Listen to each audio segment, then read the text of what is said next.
Hi friends, brothers and sisters. My name is Nino from the Servants of the Living God Community in Ormoc, Leyte, and welcome to Pathways of Hope. Now, I don't know about you, but for the longest time, I have dreamed for the rainy season to start. From March of this year until the end of May, the heat was almost unbearable.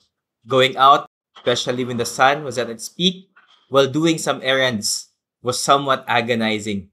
It became so hot that just like pandemic times, some of us had to work and attend classes in our homes again because the commute to the office and to the school and even the office and school premises themselves just became too hot for comfort.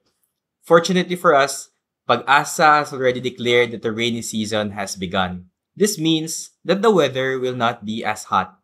But just like the dry season, the rainy season brings with it consequences as well.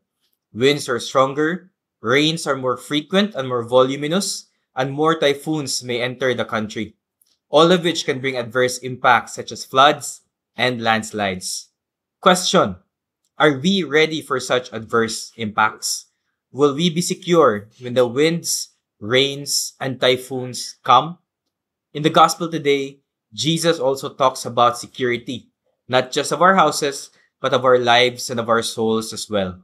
In Matthew chapter 7, verse 24 to 27, Jesus says, "Therefore everyone who hears these words of mine and puts them into practice is like a wise man who built his house on the rock.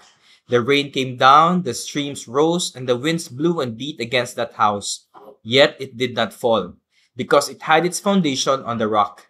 But everyone who hears these words of mine and does not put them into practice is like a foolish man who built his house on sand. The rain came down, the streams rose, and the winds blew and beat against that house, and it fell with a great crash." Allow me to share with you my three key takeaways from the gospel today. Number one is that in this world, there will always be storms and typhoons in our lives. Whether you're rich or poor, healthy or sick, whether you're following the Lord or not, we will experience hardships in this world. No one is exempted, for we live in an imperfect, broken, and sinful world. Number two, apart from Jesus, we will fall, and according to the gospel today, with a great crash. In his parable of the vine and the branches, Jesus says that if we are not in him, even with all the great efforts we will do, it will still end in disaster.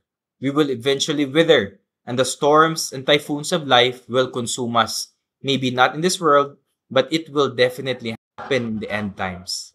If we think that this unbearable hot season is agonizing enough, think again. Hell is infinitely hotter than our dry season. As Jesus describes it in Matthew chapter 13, verse 42, they will throw them into the blazing furnace, where there will be weeping and gnashing of teeth.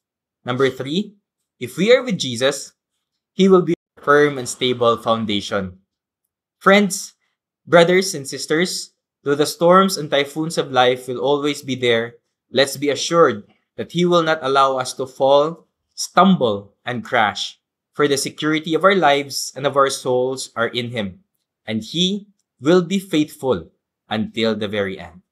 In James chapter 1, verse 12, it says, "Blessed is the one who perseveres under trial, because having stood the test, that person will receive the crown of life that the Lord has promised to those who love him." Amen. If you have been blessed by this short reflection, please like and share Pathways of Hope to your friends and loved ones. Again, my name is Nino. Thank you and have a blessed day.